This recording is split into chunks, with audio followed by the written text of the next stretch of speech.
دارم دیوانه میشم، عقلمو دارم از دست میدم، دیگه عقلم به هیچ چی قد نمیده. یکم به اعصابت مسلط باش.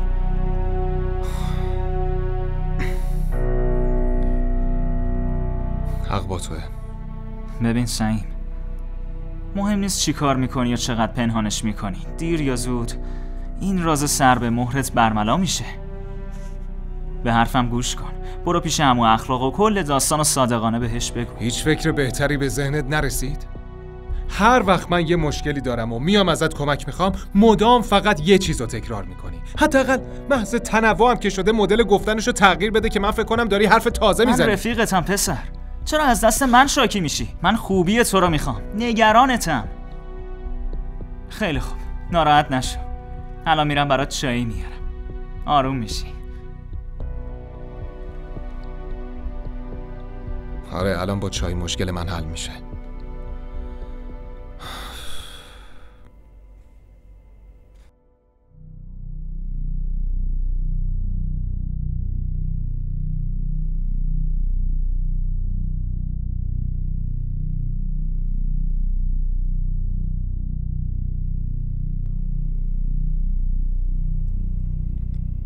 تویی؟ بیا داخل.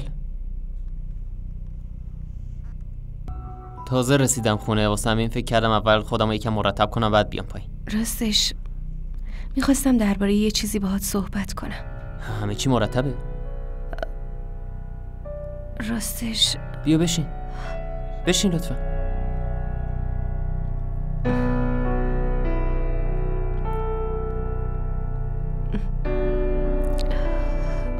خب فکر میکنم که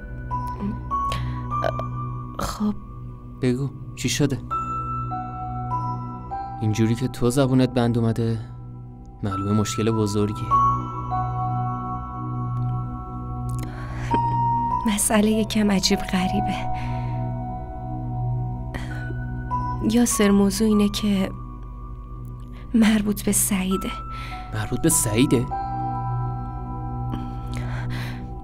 راستش سعید با یه دختر دیگه تو رابطه است. چی داری میگی؟ از این حرفت مطمئنی؟ آره مطمئنم یاسر. سعید یه نفر دیگر رو دوست داره. خدای من، اصلا نمیتونم حرفتو باور کنم. اگه بفهمیم این سعدیا کیه که کل مدت داره به سعید زنگ میزنه و پیام میفرسته، بعد میتونیم باهاش صحبت کنیم. یه کاری بکن، سعی کن شماره دختره رو از رو گوشی سعید برداری. نمیشه یاسر. یه جوری گوشیشو قایم میکنه انگار یه گنج جواهر چیزی قایم کرده. باشه نگران نباش، خودم یه کاریش میکنم. ممنونم. خواهش میکنم. لطفاً به هیچ کس دیگه‌ای تو این خونه درباره این مسئله حرفی نزن. نه مطمئن باش چیزی نمیگم.